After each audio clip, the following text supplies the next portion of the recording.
की शादी एक अच्छे परिवार में हुई है। उसका पति रोहन उसे बहुत प्यार करता है। घर में उसकी सास शांति और ननद मीनाक्षी भी है, जो सरिता के किसी काम में दखल अंदाजी नहीं करती। लेकिन फिर भी सरिता को ऐसा लगता है कि दुनिया की सबसे ज्यादा बेचारी बहू वही है और सबसे ज्यादा अत्याचार उसी पर हो रहा है। माँ जी, ये लीजिए आपकी चाय। अरे बहू, तूने इतनी ज्यादा चीनी क्यों डाल दी चाय में? हाय हाय माँ जी, मैंने तो उतनी ही मीठी बनाई है जितनी मीठी आपको पसंद है। माँ जी, आपको तो मेरे हाथ की चाय अच्छी ही नहीं लगती। जब देखो कुछ न कुछ कमी निकाल ही देती हो। अरे बहू, तो एक बात के पीछे ही पड़ जाती है। मैंने ऐसा कब कहा कि तू रोज चाय खराब बनाती है?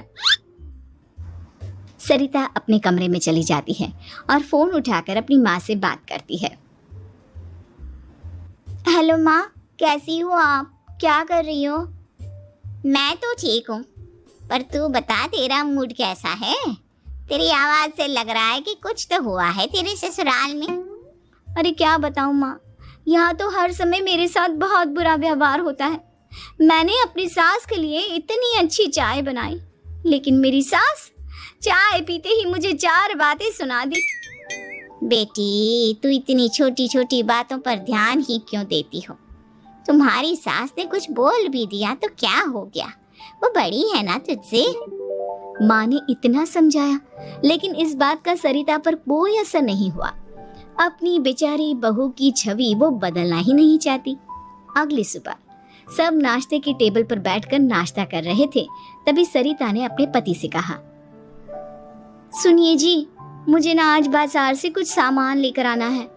आज आप ऑफिस से आने के बाद मुझे लेकर चलना ना। भाभी, मुझे भी कुछ किताबें खरीदनी है। आप दोनों जा ही रहे हो तो मेरी किताबें भी ले आना। लो, अभी तो बात ही की है बाजार जाने की, तो एक फरमाइश आ गई। माँ जी, आप भी बता दो कुछ, और हाँ, मोहल्ले वालों से भी बोल दो अगर वो कुछ मंगवाना चाहते हो तो। बेचारी मीनाक्षी अपना सा मुंह लेकर रह गई। ये सब देखकर रोहन से चुप नहीं रह गया और वो गुस्से में बोला, सरिता, क्या हो गया है तुम्हें? मीनाक्षी ने तो सिर्फ किताबों के लिए बोला है। तुम्हें मीनाक्षी से इस तरह से बात नहीं करनी चाहिए। माफी मांगो उससे अभी। क्या? मैं माफी मांगू? दिन भर आपके घर के काम करूं मैं, आपकी और आपके घर वालों की बातें सुनूं मैं, और अब माफी भी मैं मांगू? ऐसा कभी नहीं हो सकता। ये बोलकर सरिता वहां से चली जाती है। एक दिन उनकी पड़ोसन घर आती है। अरे सरिता, क्या कर रही है?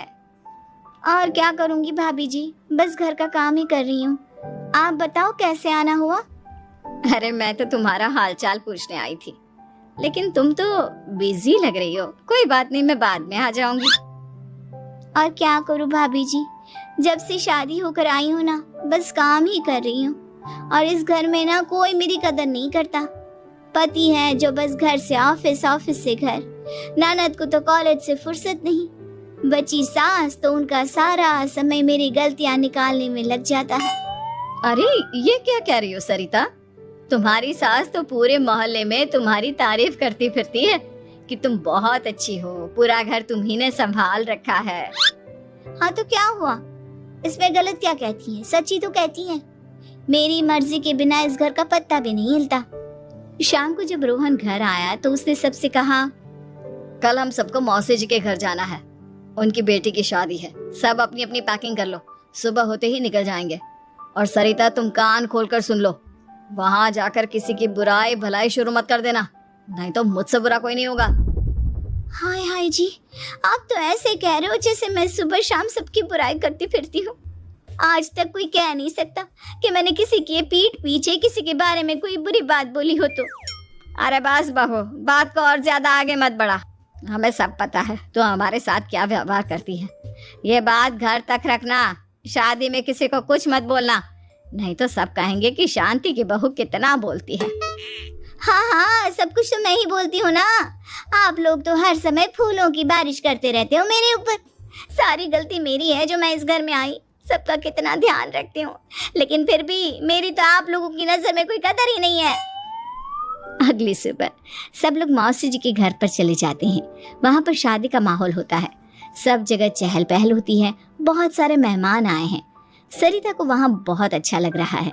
वो अपने मन में सोचती है, यहाँ कितना अच्छा लग रहा है, कितनी रौनक है।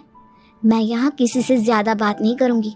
अगर मेरे मुंह से कुछ ऐसा वैसा निकल गया तो रोहन जी तो मुझसे गुस्सा हो जाएंगी। सरिता ये सब सोच ही रही थी कि वहां रोहन की कजिन साक्षी आ गई और सरिता से बोली, आप सरिता भाभी हो ना? जितना आपके बारे में सुना था, आप तो उससे भी ज्यादा सुंदर हो। हाँ वो तो है, मेरी सुंदरता की तारीफ सब करते हैं। मेरे मायके में तो सब यही बोलते हैं कि रोहन जी की किस्मत बहुत अच्छी है जिन्हें मैं मिली। लेकिन आप कौन है? मैंने आपको पहचाना नहीं। मैं रोहन भैया की कजिन हूँ। आपकी शादी पर नहीं आ पाई थी ना, इसलिए आप मुझसे मिले नहीं कभी।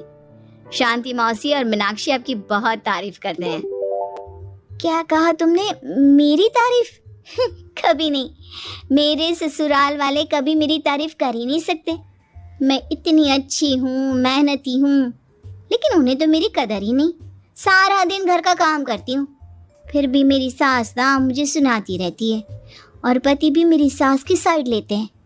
ना कभी बाहर ले जाते हैं, ना कहीं घुमाने। अगर घुमाने के लिए कभी बोल भी देना तो उनकी बहन बीच में आ जाती है। मैं कैसे रह रही हूँ उस घर में, ये मैं ही जानती हूँ। सरिता की ये बातें सुनकर साक्षी को बड़ी हैरानी हुई। अब वो हर किसी के सामने अपनी बढ़ाई और ससुराल वालों की बुराई करने लगी। रोहन और शांति को सरिता पर बहुत गुस्सा आया, लेकिन वो चुप रहे। अगले दिन जब वो अपने घर पर आए, सरिता, तुमने क्यों सबके सामने मेरी इज्जत का तमाशा बनाया? तुमसे बोला था ना कि चुप रहना। अजी ऐसा भी क्या कह दिया मैंने जो इतना भड़क रहे हो? तुम जहाँ जाती हो अपना रोना शुरू कर देती हो, कभी किसी दूसरे की बात ही नहीं सुनती, बस अपनी कहती रहती हो। तुमने सबके सामने हमारा तमाशा बनाकर रख दिया है। हे भगवान, मुझे अपने पास बुला ले। जिस घर में मेरी कदर ही नहीं, उस घर में मेरा क्या काम? अरे क्या करूंगी मैं यहाँ रहकर? जो भी आता है मुझे सुनाकर चला जाता है। मैं तो किसी से कुछ नहीं कहती। सीधी सादी बहू मिल गई है ना सबको, तो जो जी में आए वो करो। सरिता ने अपने आगे किसी को कुछ बोलने ही नहीं दिया, और उस दिन भी उसने सबके सामने खुद को बेचारी बना ही दिया। अगले दिन मीनाक्षी कॉलेज के लिए लेट हो रही थी, इसलिए वो हर काम जल्दी जल्दी कर रही थी। अपना नाश्ता लेने किचन में गई और पतीले में रखे गरम दूध को गिलास में डालने लगी। दूध का पतीला उसके हाथ से छूट गया और गरम गरम दूध उसके हाथ पर गिर गया। ओए माँ, हाय मेरा हाथ, माँ मेरा हाथ जल गया। मीनाक्षी की आवाज सुनकर सरिता दौड़ती हुई आई। ये क्या किया तुमने? तुम्हें नाश्ता चाहिए था तो मुझसे बोल देती, मैं क्या मना करती थी? अब पता नहीं कितने दिन की मुसीबत पाल ली तुमने। सरिता मीनाक्षी को उसके कमरे में ले गई और उसका बहुत ख्याल रखा। उसका इस तरह से ख्याल रखना शांति और रोहन को थोड़ा अजीब लगा। माँ, सरिता के दिमाग का भी कुछ पता नहीं। कल शादी में सबको इतना कुछ बोल कर आई है हमारे बारे में, और अब मीनाक्षी की कितनी अच्छी देखभाल कर रही है। ये ऐसा क्यों करती है? बेटा, तेरी बीवी की ना आदत हो गई है सबके सामने खुद को बेचारी दिखाने की, और आदत इतनी जल्दी नहीं बदलती। जब ये बोलना शुरू करती है तो रुकने का नाम ही नहीं लेती, इसलिए इसे पता ही नहीं चलता कि ये किसके सामने क्या बोली जा रही है। लेकिन दिल की बहुत अच्छी है। हमें भी अपना दिल बड़ा करके ये जैसी है इसे स्वीकार करना चाहिए।